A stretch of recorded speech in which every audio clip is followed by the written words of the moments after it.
It is no secret there is a history of strong differences dating back to King Salman's predecessor, the late King Abdullah, who opposed President Obama's overtures to Iran.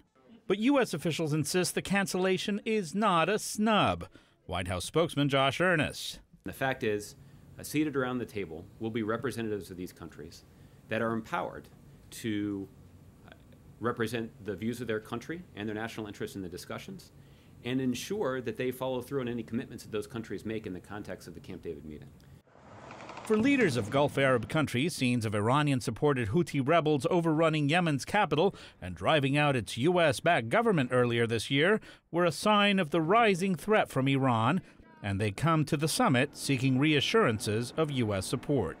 President Obama's argument is that negotiating a nuclear arrangement with Iran will by itself mean security for them. I'm convinced that if this framework leads to a final comprehensive deal, it will make our country, our allies, and our world safer.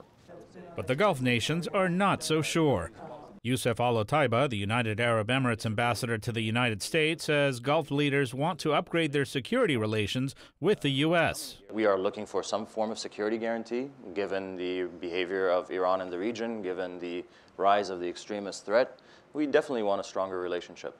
In the past, we have survived with a gentleman's agreement with the United States about security. I think today we need something in writing. We need something institutionalized. While no treaties will be signed, the summit will focus on coordinating military responses. Talks will include speeding up weapons sales, setting up a regional defense system against Iranian missiles, and joint military exercises.